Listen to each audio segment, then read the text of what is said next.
Welcome back to LED Live. Today we're going to talk about some celebrities that invite spirits into their lives so that they can do better actings. Do you know which ones do this? Find out on this episode of LED Live.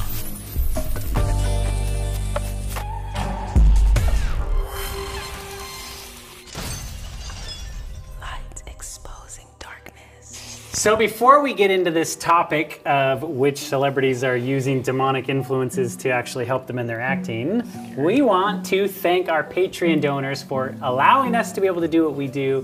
You guys are awesome. Thank you so much for your support. Thank you. Every show we will thank you. You will probably hear us say this a million times, but thank you, thank you, thank you. You guys are literally the reason that keeps the lights on in this operation. So we just thank you guys. If you also want to become a Patreon donor, we do post shows often after we do a particular topic. If you guys want a little bit more detail, definitely check out our Patreons. We also want to share with you, this video is sponsored by videomission.com. It's a Christian stock media resource. Check these guys out, and there's a lot of really high-class video reenactments of biblical topics. If you guys are making YouTube videos and you need some cool footage to be able to illustrate those topics, check out videomission.com. Also, t-shirts. We sell t-shirts, so it's a great way to support and wear the witness when people walk around and go, oh, wow, where'd you get that cool t-shirt? You can say, I got it from Little Light Studios. You should check out their YouTube page. Today's topic is going to be taken from actually a couple of projects that we've worked on. One called The Gnostic Gospels. We made a documentary that really deals with the movies like The Matrix, 300, a lot of those Trumpville, Truman Show, and those kind of movies that take biblical themes and flip them upside down. Also, there's another one called False System of Worship that this one specifically is going to be taken from, and you can get these on our website, Little Light Studios. All right, let's get into this. Everybody's excited to get into this. We have a guest on our show again. Leah has been joining us for the last couple of episodes, and she came out of the New Age movement into Christianity. We heard her testimony. If you haven't seen it yet, definitely check out some of the other videos in our YouTube page. You'll hear her whole testimony and then the topic of the New Age movement. Also go to her channel, Leah for the Light. And that's it'll right. Be in the description. Leah for the Light. You can subscribe to her channel as well. She has a real passion to share her experience of really the joy and peace that Christ has given to her. And so we're excited to have you on the show today. I wanted to do this show with her here because Hollywood has a lot of connection to the New Age movement. Really? So, yeah, this might be a shocker for some of you, but hold on to your seats. Many of you have probably heard of Aleister Crowley, right? Yeah. Yep. So I kind of want to just set the stage with this. If you don't know that much about Aleister Crowley, he's kind of like the modern version of the most occultic person.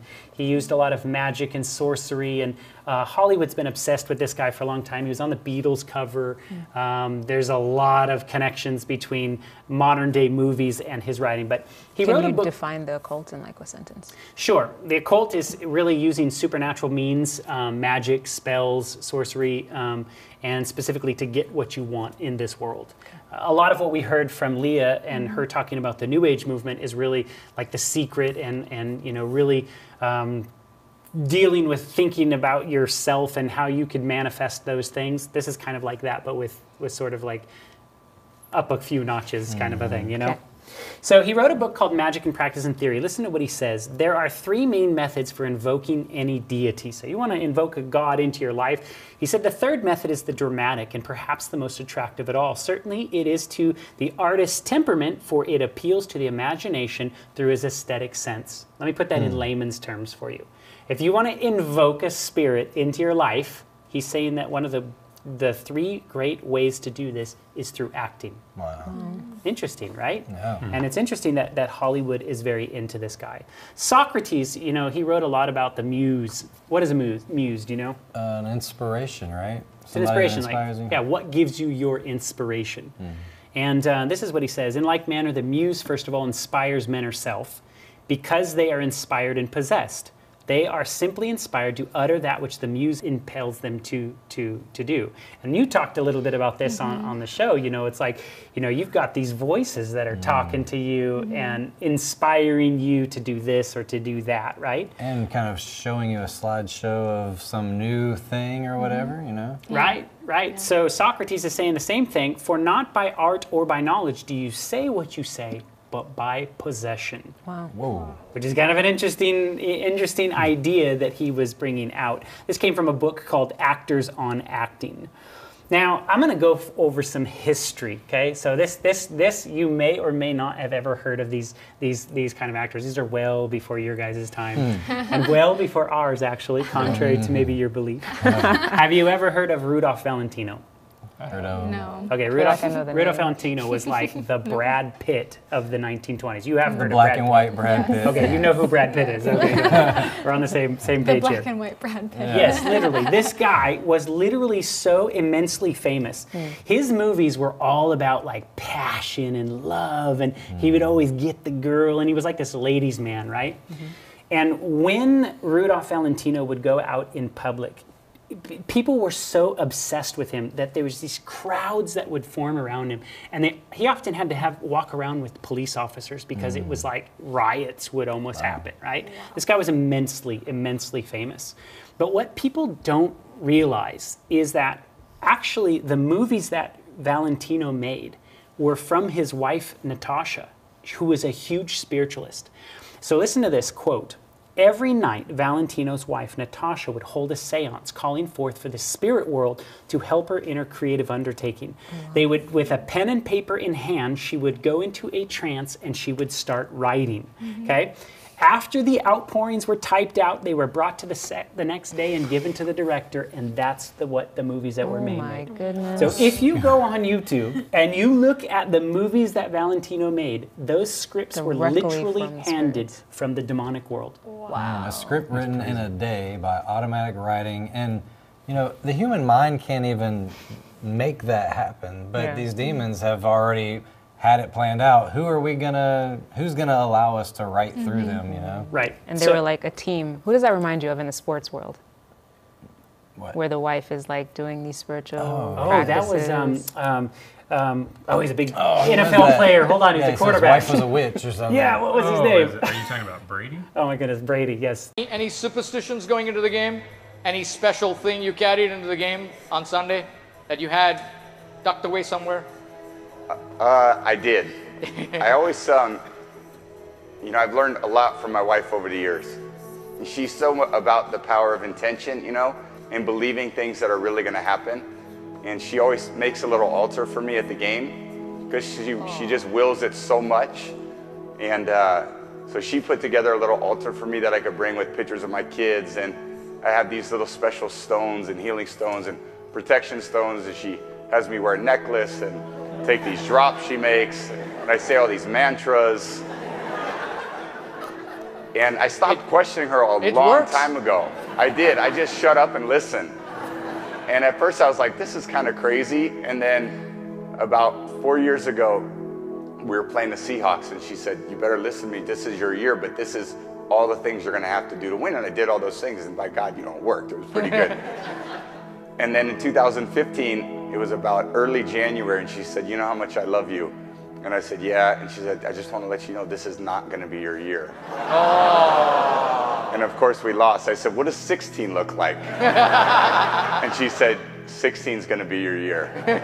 So it was early January this year, and I said, babe, I asking, like, do we have a chance? And she said, yeah, but you're going to have to do a lot of work, and you're really going to have to listen to me. So, man, I listened to her. And right after the game, she said, see, I did a lot of work. You do your work, I do mine.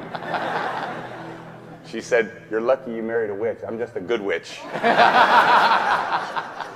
Tom Brady's wife, Giselle, is that her name? Yeah. She was the Victoria's Secret model, who is a witch. Wow. Yeah. Just wanted to bring that up. Yeah. So, yes, this stuff still happens today. So, Mae West. You heard of Mae West? Come and see me sometime. Yeah, look at this kid. He even knows a line from her movies. Because I used That's to hear impressive. like these cartoons would say it and stuff, like Bugs That's- Bunny and all that. Yeah, that's actually really impressive. You've heard of Mae West? Nope. Never heard of Mae West. Wow. Wow. Okay, we're not going to digress here too long. My mom is so proud right now. So listen to this. This is Mae West right here. 1930s, motion pictures were one of the mainstays of the Great Depression, and attendance to movie theaters skyrocketed. Hello, folks. I wish you were up here at Mr. Grauman's beautiful theater to see the grand opening of premiere of my new picture, I'm No Angel. Of course, I didn't call it I'm No Angel for nothing. Don't forget, come up and see me sometime. Movie star Mae West was also known as the Queen of Sex and the Statue of Libido. Her work helped to topple the biblical sexual boundaries that were deeply embedded in the people of the early 20th century. She can have a romance with somebody outside of wedlock. I've got another man in my life. It was pretty raw. I don't know how many that makes. It was pretty raunchy for that era. Well, when I'm good, I'm very good. But when I'm bad, I'm better. No star had greater impact in the long run than Mae West. Mae West was a one-woman sexual revolution. So here's what's going on here. America, you have to understand the history of our country. Like, we are rooted in Christianity. This country had a lot of, like, you know, Christian values. Christian morals. During this era, there wasn't a lot of the stuff that we see today.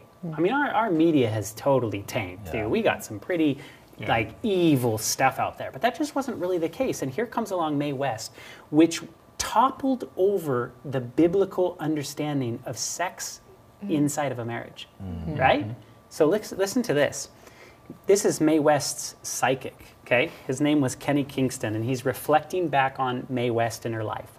When she was upset that no one had been able to come up with a script idea, she would walk about her room saying, "Forces, forces, please come and help me with this script."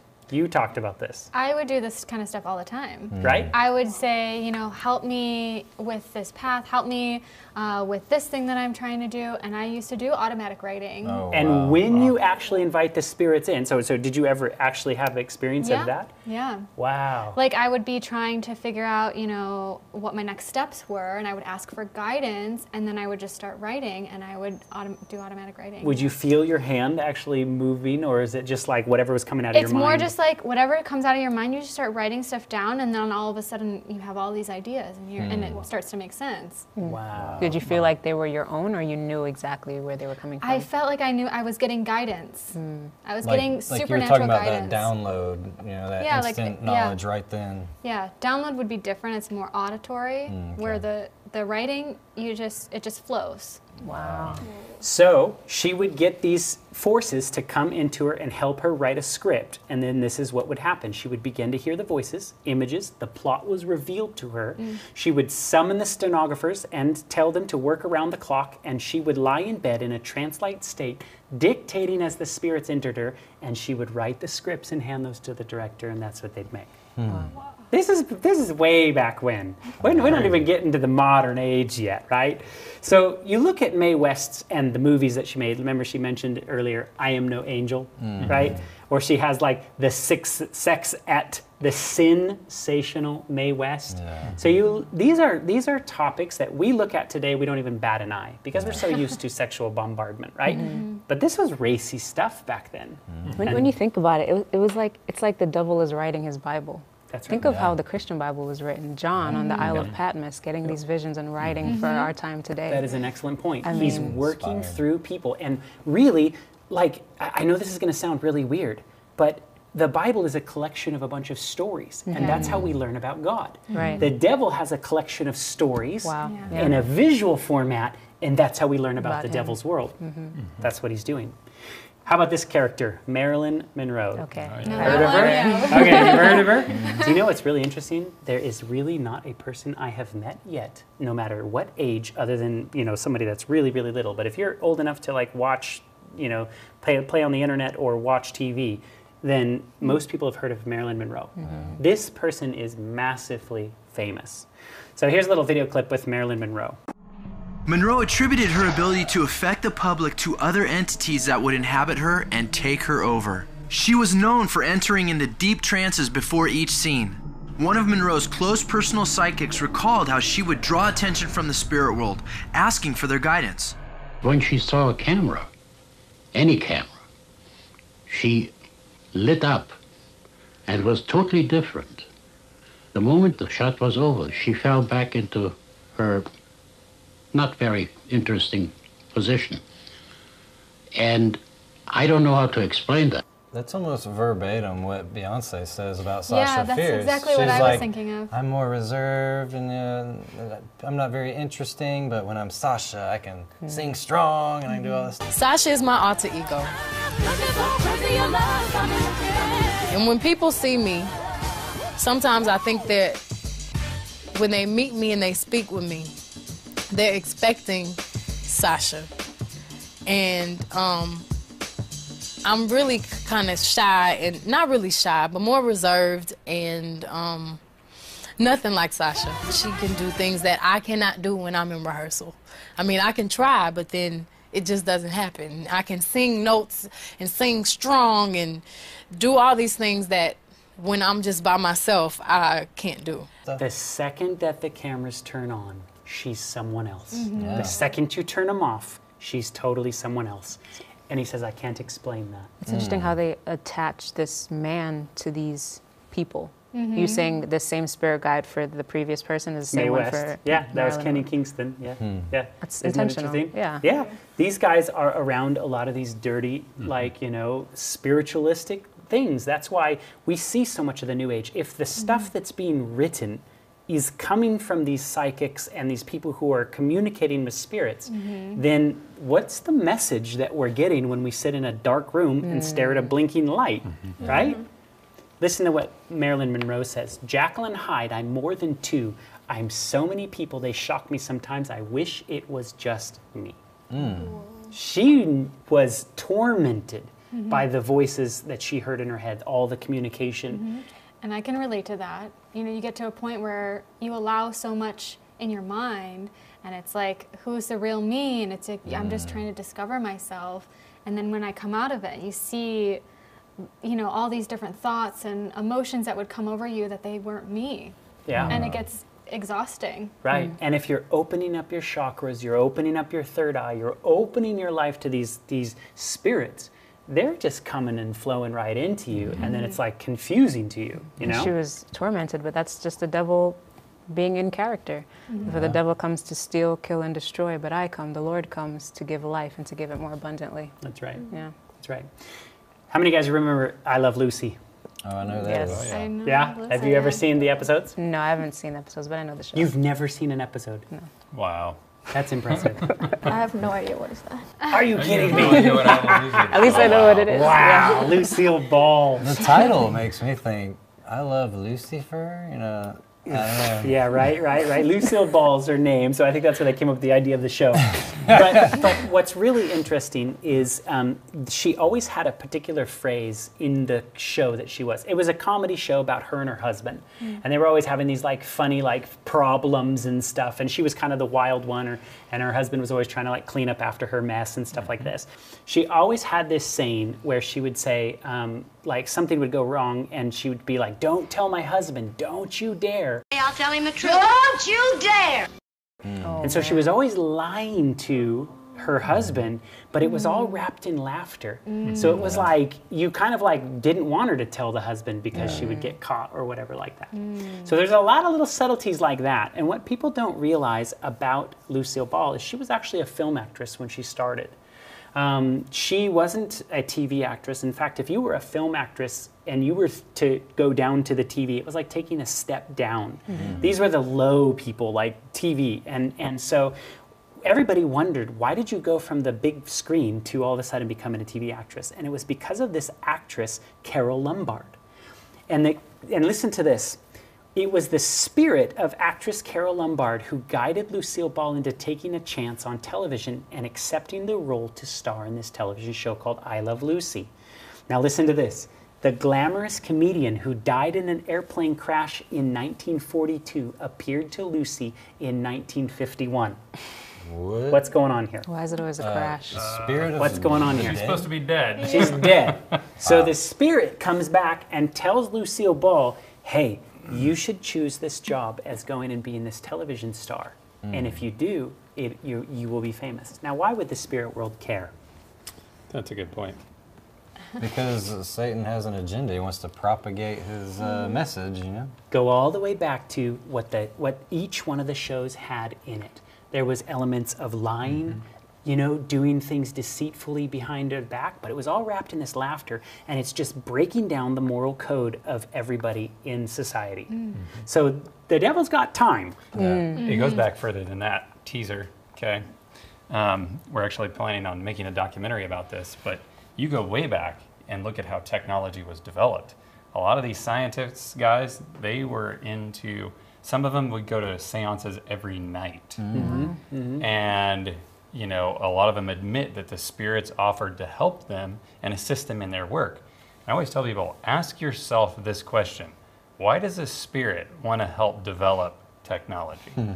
Right? Especially mass media. Because it's a teaching tool. And I think like the laugh track thing, that's a form of brainwashing. Because like you're watching something and you see something that you know is wrong, but now you hear an audience laugh and you, oh, ha, ha, ha, and you let your guard down. I mean, that's how a lot of stuff becomes normalized, you know, even like the homosexuality movement. You know, you had Will and Grace and the real flamboyant guy, hey, and then the laughter, and they introduce it with comedy.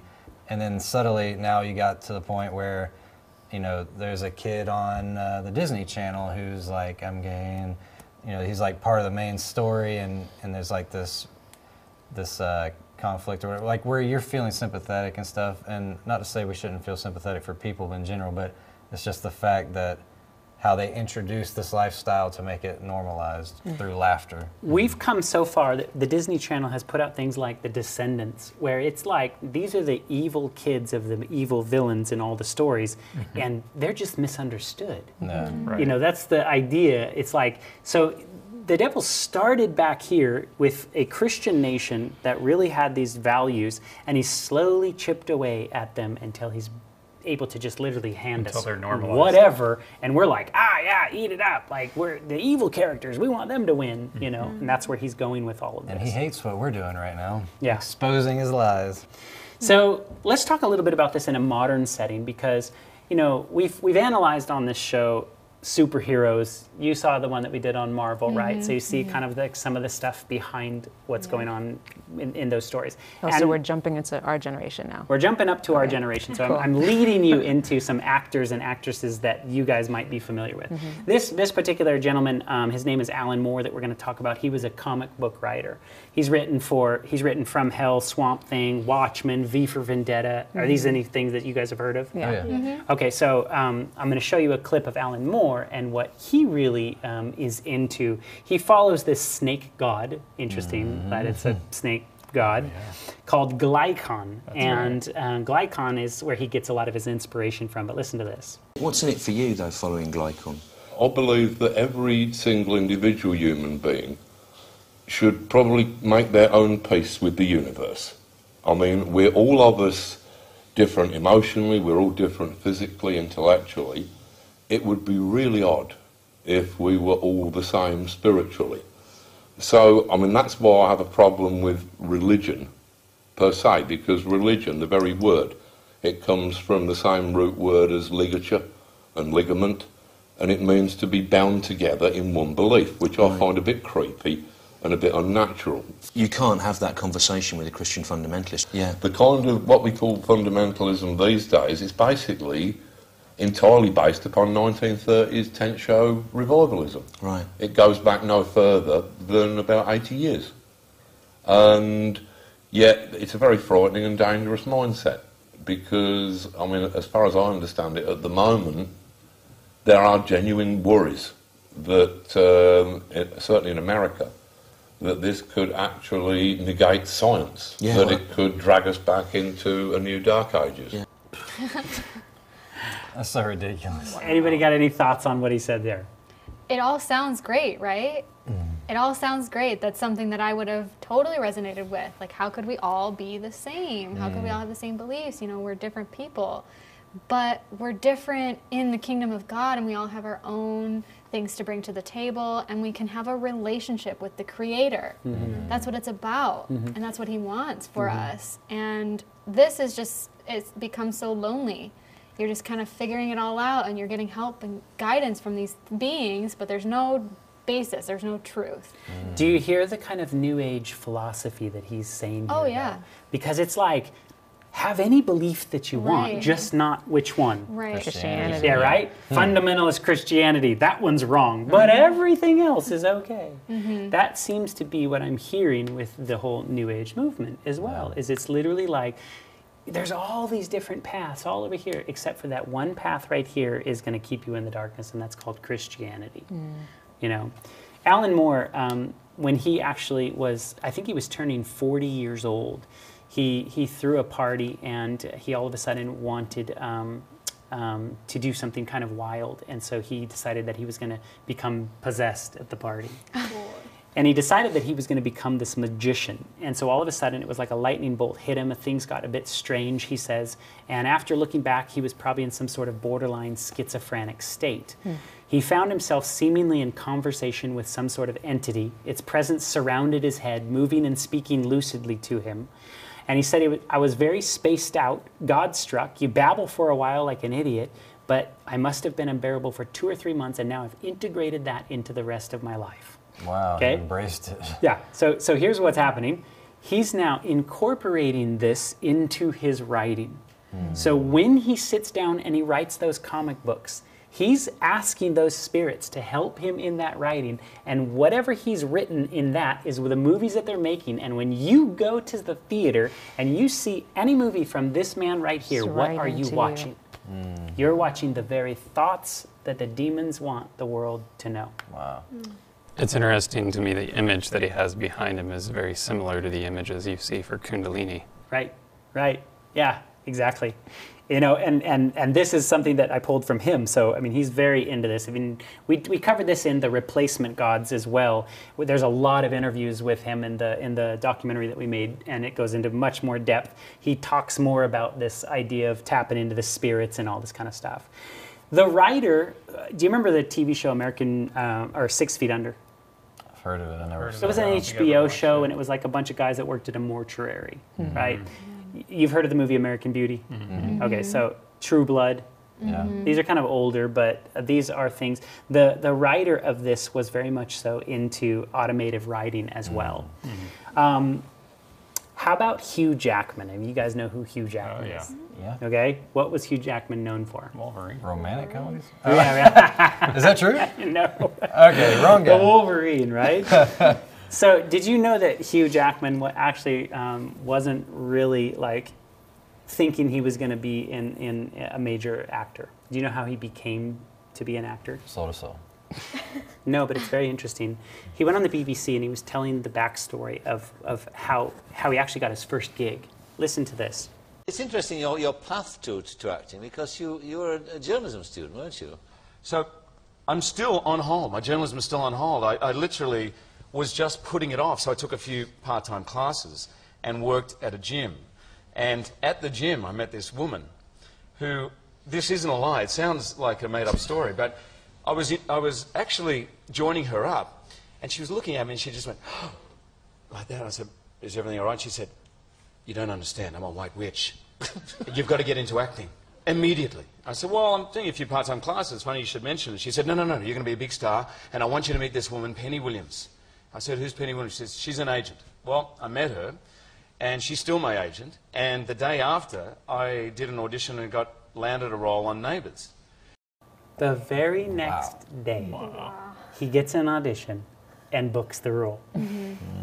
Why would a spirit literally talk through a medium and tell him, you need to go talk with this lady over here and you will be famous?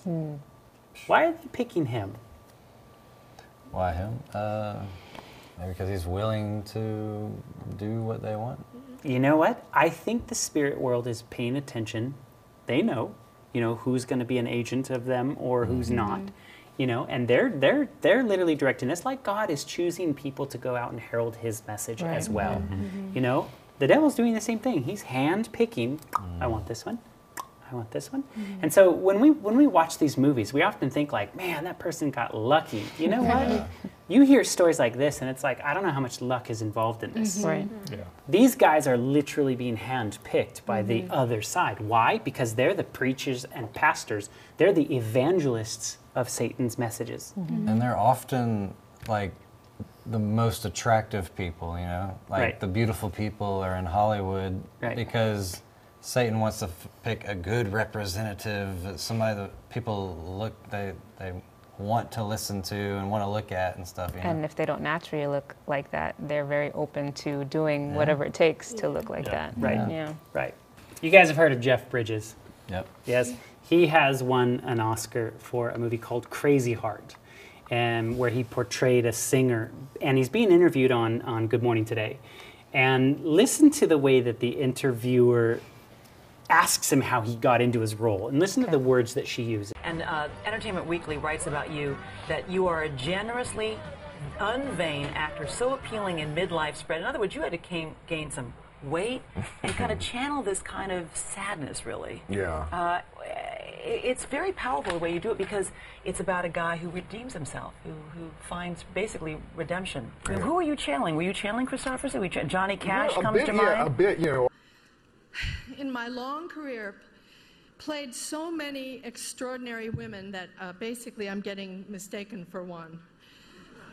And no, really, I'm very clear about the fact that I'm the vessel for other people's stories and other women's lives. I try to allow the spirit of the character to live through me. So I just try to encompass and allow myself, I'm almost the vehicle to channel the spirit of the character through. So this is literally a very common thing that's about acting. I took acting classes when I was in Los Angeles, and you know, it's very interesting because the classes that teach you the real methods of acting is basically to empty yourself of who you are, so you can allow this other character to come in and flow through you. You can see the New Age philosophy there, right? And why so many of these actors are kind of caught into this, whether they know it or not. But it's like literally the same language is what we heard you talking about.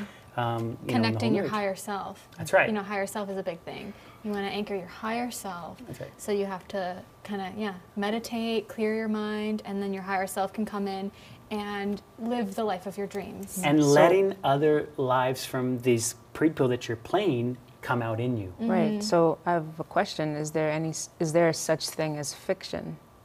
If they're channeling these spirits, or if they're trying to act out this thing, if it's fiction, that means it's never been, like, there's no person to attach it to. So how does that work? You know, I don't know. Like in that movie with Jeff Bridges, in the movie with Jeff Bridges, basically he was saying that she was asking him, did you channel Johnny Cash? And he said, yeah, a bit of that and a bit of the other actor that she mentioned. So I think they're using these other actors as inspiration, even though it's about a fake character.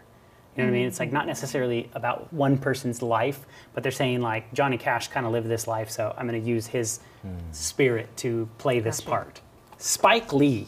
You're familiar with Spike Lee? Yes. Yep. You ever heard of a movie called Malcolm X? Oh, yeah. Okay, historical movie about Malcolm X, right? In fact, when you watch the movie, the words that they used were literally taken verbatim from Malcolm X's speeches.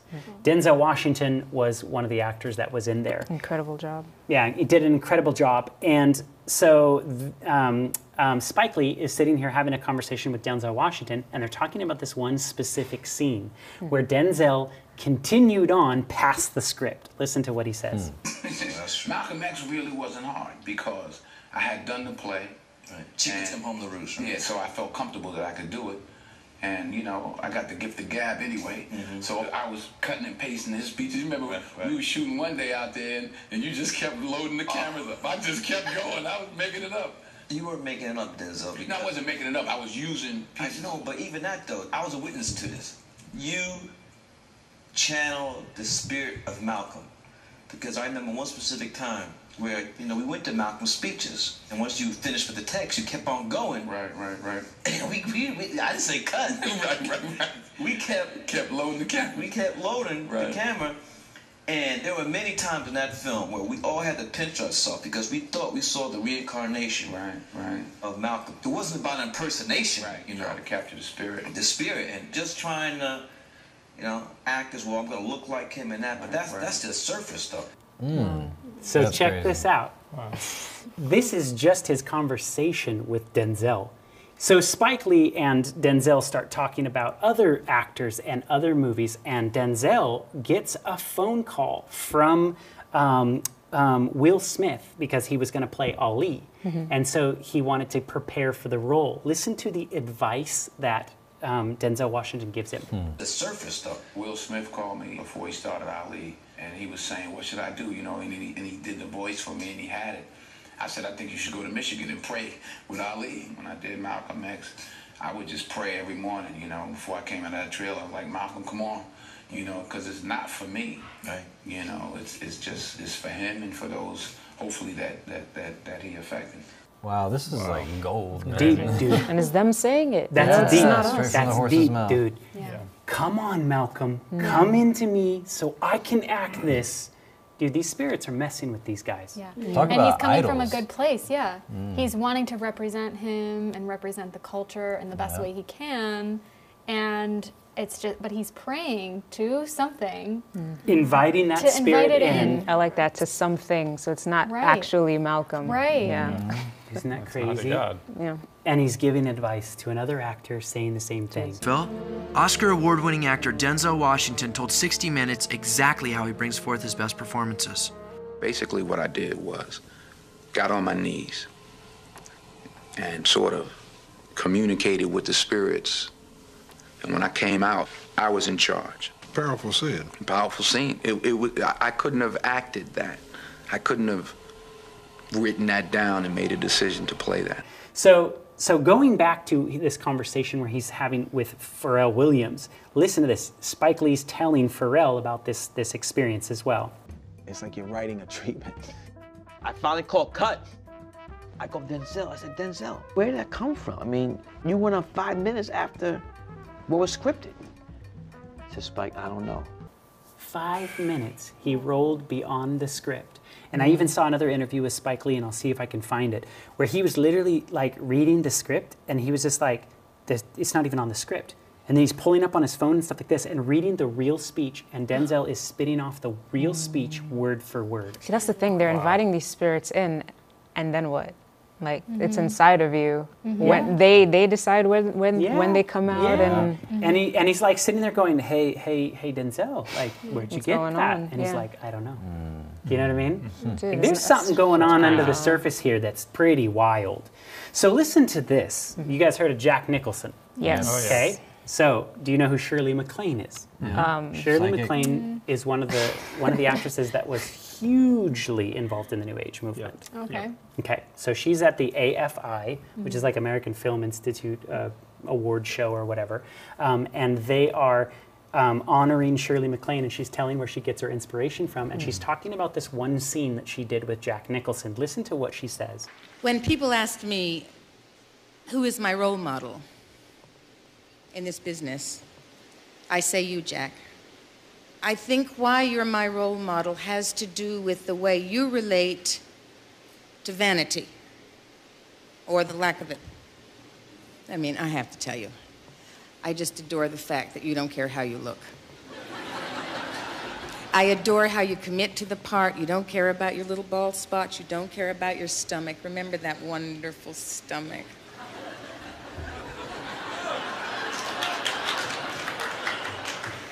You don't care about your wrinkles. This is all extremely important to me. Doing a love scene with Jack Nicholson is absolute middle-aged bliss. I mean, to lie in bed and rehearse a love scene, it's so funny, it's so spontaneous, it's so open. We're lying in bed and we're rehearsing the astronaut Garrett Reed love scene. He's explaining to Aurora what it was like to walk on the moon.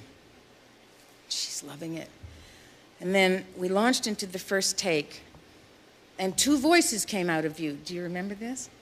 2 voices, and they were simultaneous words, but they were 2 levels of sound.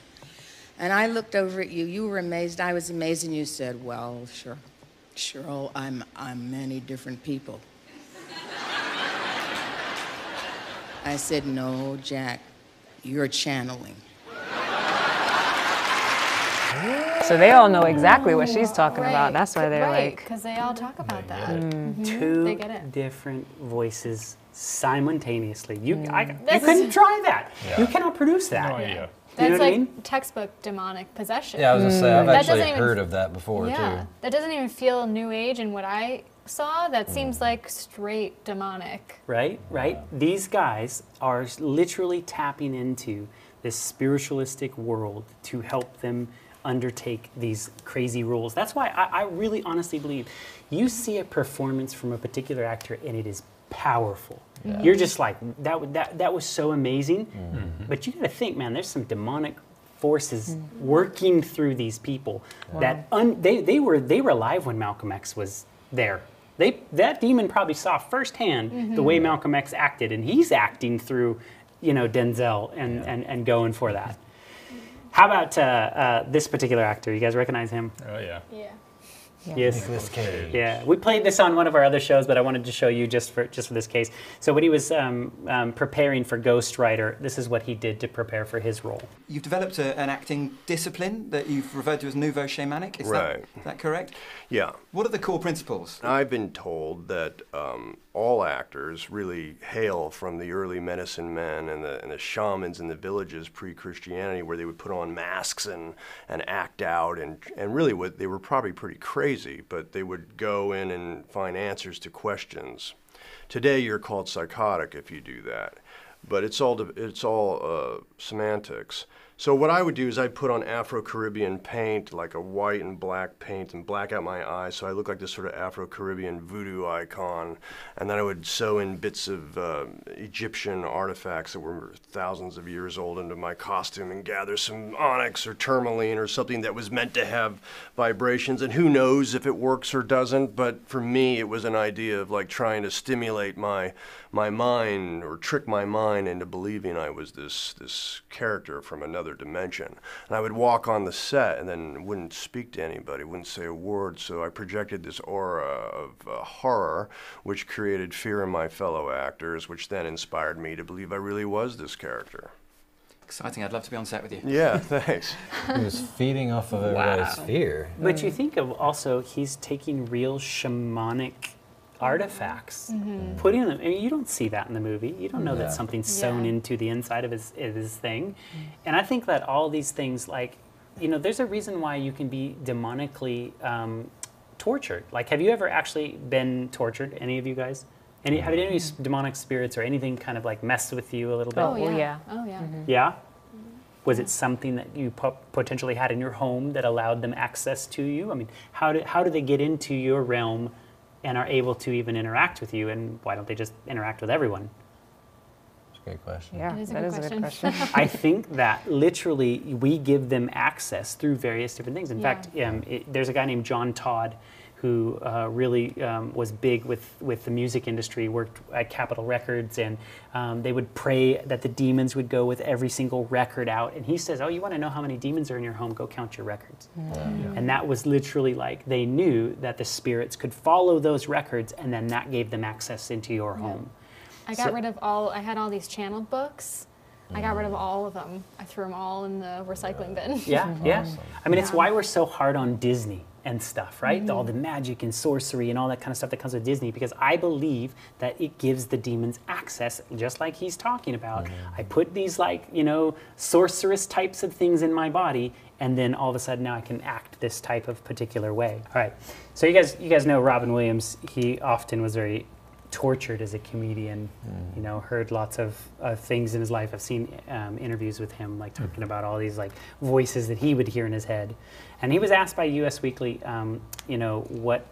what is his process? How is his acting? And he said it's literally like possession. All of a sudden you're in and you get this energy and it starts going. And later on in the article, he says, but there is also this thing, it is possession. In the olden days, you would have been burned for it, but there's something empowering about it. I mean, it's a place where you can be a Dr. Jekyll or Mr. Hyde, where you can actually become this other force. So he was explaining that acting to him was literally like having something come in, take possession over you, and we celebrate it in our world, whereas in the olden days you'd have been burned. You ever wonder why they were burning people? I mean, I'm not for them burning people, but you ever wonder why, like what they were trying to protect society from? Yeah, I mean, I think that demonic possession has always been a fearful thing, and you think of today, look, the Venom movie that comes out, right? It's like now the guy that's possessed by this crazy evil thing is like the hero? Yeah. I think like, they were what is this? taking Old Testament principles and using them for the modern time, because you look back in the Old Testament, it's like, if there's a witch among you, yeah, throw out the can. You get stoned. Like, wow. So they're just doing the modern equivalent and burning them or drowning them or.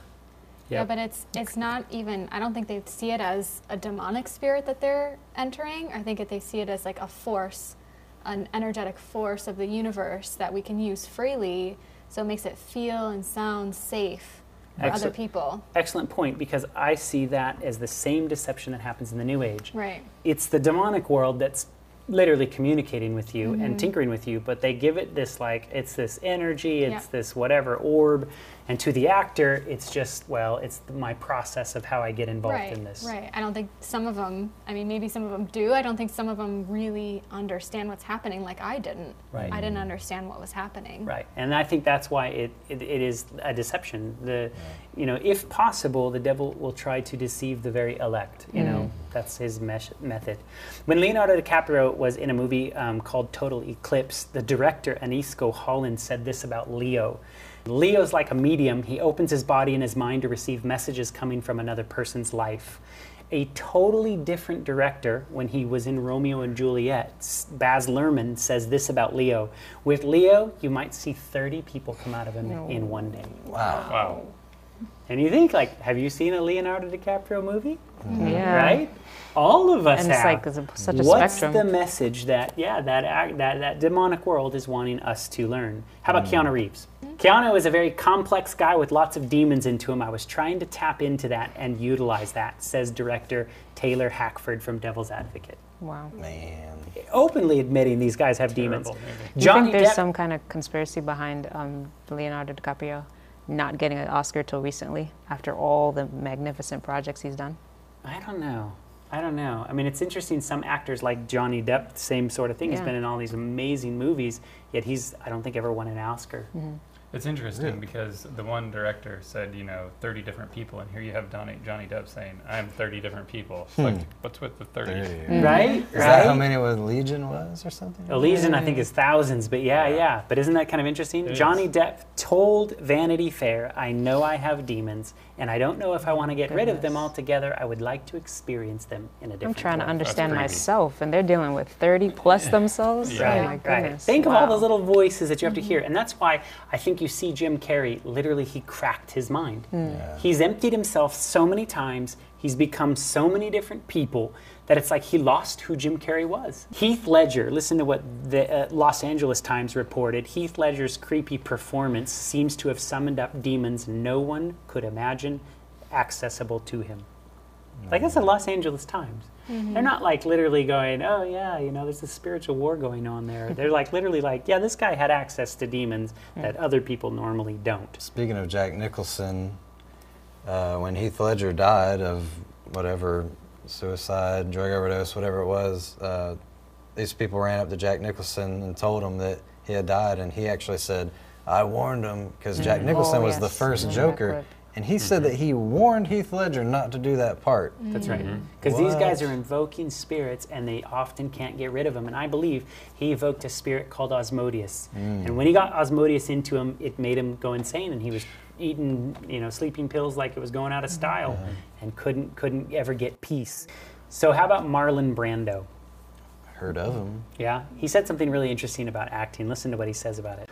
Why do you downgrade acting as a profession? Although you've said over the years it's not a fit profession for a man. People lie constantly, every day, by not saying something that they think, or saying something that they don't think, or showing something that they don't feel, or trying to give the appearance of feeling something that they don't actually. I said that, didn't I? Yeah, but that's not acting. That is acting.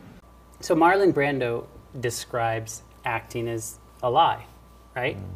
So what's kind of interesting about this is he actually got into a lot of trouble with this particular interview right here. In fact, the acting business was pretty upset at him to be like, you know, why are you calling acting a lie?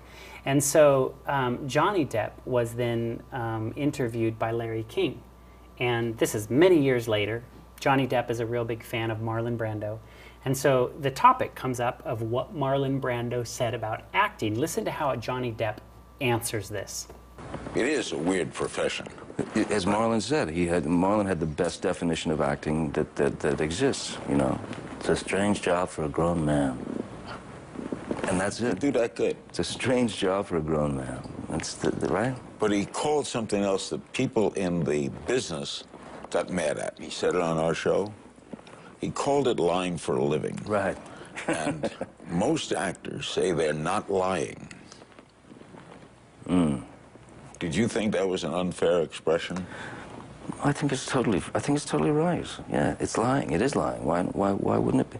You can make it lying. You can make it not lying. You know, you can find your own truth, but it's still a lie. You know what I mean? You're going to go to the craft service table. You're not Henry VIII, man. You're going to have some Fritos or whatever, man. You know. Have a donut and then go, yeah. Right? You know, he's not going to like eat a giant chicken leg and chuck it somewhere and start screaming wench, right? You know. So even Johnny Depp goes, listen, let's call it what it is. Yeah. You are lying for a living. Shia LaBeouf, you guys know who this actor is? Yes. He's kind of an actor that's in our modern world here. This is what he told USA Today. Acting is a con. At the end of the day, you lie for a living. You're deceitful. And that is my goal, to be the best possible liar. Wow. Very interesting. So if you kind of see a pattern here, these spirits are literally working through a lot of these actors, and it's so crazy in this business where they are pretending to be something that they're not. And it's like all of this together is really pushing messages out into the world. And that's where when we analyze things like the Marvel universe or whatever, you see the spiritual world flipped upside down because the spirits are literally wanting to give you alternate information. Yep. And that's kind of like what I see with the whole New Age movement. It's like they're presenting almost the facts. They're just a little bit twisted around to the other side. Anton LaVey, do you guys know who this is? Yes. Oh, yeah. Okay, the guy who started the Church of Satan. Listen to this quote. Television is the major mainstream infiltration for the new satanic religion.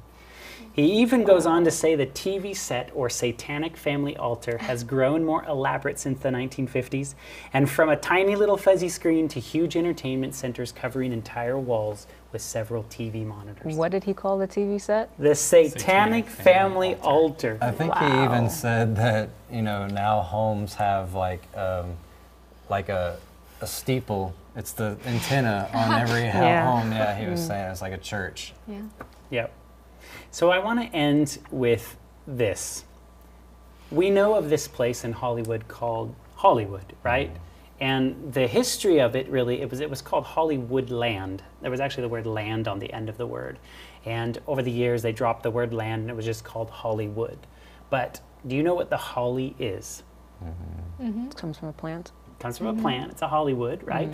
Holly is a sacred wood that witches use to make the wands that put people to sleep. And they would make these potions, and that's what would put people to sleep. So I find it very ironic, let's just say, that the very place that is spewing all this information out to the world is literally this Holly land, that Hollywood that is literally putting people spiritually to sleep. And they hire the best liars. That's right, that's right. Well, then even in the New Age, though, a lot of people talk about not watching television. Wow. Interesting. Because I think it puts people in a trance of sleep. Interesting. And they want people to be spiritually awake and involved in the spiritual aspects. Wow. Interesting. So that's another... Yeah, that's kind of even another complicated situation because it's like they realize the power of it, so they don't want you to do it. That's what always kind of tripped me out about like really heavy metal bands that were vegan. You know what I mean? Like I was just like, what do you care? You're in these like really crazy environments, yet you don't eat meat? Like, what's the deal? No, a lot of those hardcore bands were straight edge, which was no drugs. They're animal activists and all that. Yeah, well, some view animal life over even human life. Yeah, that's true. Yeah. You guys remember Outkast, the band? Yeah. I remember Outkast. I think one of their songs, they said, "No drugs or alcohol, so I can get the message clear." Like they understood that would benumb their ability to communicate, and perhaps that's why the New Age movement doesn't want that. Those are ambassadors for the New Age. Yeah. So they don't want you zombied out like the rest of the world. They want you promoting your thing. They want you empowered and sharing with others. And the more you share, the more they give you. Yeah. That's why these actors are elevated. That's right. Because they're making such an impact. So let's give them all their fame and their money and make their life really comfortable. That's right. Yeah. That's right. I want to share 2 verses with you. We've read this verse many, many times. Deuteronomy 18:10-12. There shall not be found among you anyone that maketh his son or daughter pass through the fire, or useth divination, or an observer of times, or an enchanter, or a witch, or a charmer, or a consulter with familiar spirits, a wizard, a necromancer, for all that do these things are an abomination to the Lord. When the Bible uses that word abomination, it means God hates these things. And so God hates magic, sorcery, anything that's going to talk to familiar spirits. And like you had mentioned earlier in that last episode, that the spirits felt familiar to you. They did, yeah. You know, like something like they would come back in the same way. And there's definitely a reason why the Bible uses very strong language not to do that. Also familiar, like a dead loved one or an actor or whatever. That's right. It says in Leviticus 20, verse 6, the soul that turneth after such that have familiar spirits, and after wizards and goes a-whoring after them, I will set my face against that soul, and will cut him off from amongst his people. I think the worst thing that you could hear out of, with your ears is literally God saying, I'm going to turn my face away from you. God is very patient. He is very long-suffering. And for me to read these words and realize there is a point past God's forbearance is an alarming thing. And why is that? I believe that because it is so dangerous, it can literally lead you away to the point where you can, go well beyond, God's, well, not well beyond God's reach, because he can reach anyone. Clearly, that was her testimony as well. But. And he's seeking to protect. He's seeking to show his love. And if you're directly against that, you've made your choice, and he'll respect that choice. But then he has those, people to protect from these forces. That's right. Yeah, and they're saying, like, if you love me, let me go, or something like... Tough love type thing. Yeah, like God's loves you so much, all right, I'm going to give you over to this thing that you just keep going after. I've tried over and over. And light and darkness can't coexist. Yeah. So I actually have a lot more slides on here, but I'll tell you what, I'm going to save it for the post-show, if that's all right with you guys. So if you guys want to see the rest of this, and we got a couple other little clips, and we really want to continue forward with why is it so much coming out of our ministry to be careful what you let in front of your eyes, what you let in front of your mind, what you get yourself involved in. Why we feel so passionate about this is really because we have seen the evidence of where this actually can lead a soul. And so thank you for watching. If you know somebody that would benefit from this kind of a message here, why don't you share it? Post the link on Facebook or email it to some of your friends. And of course, we want to hear your comments. Thank you so much for tuning in. Thank you, Leah, for joining us and coming on for a couple of shows. And we hope to see you guys next Friday. Thank you.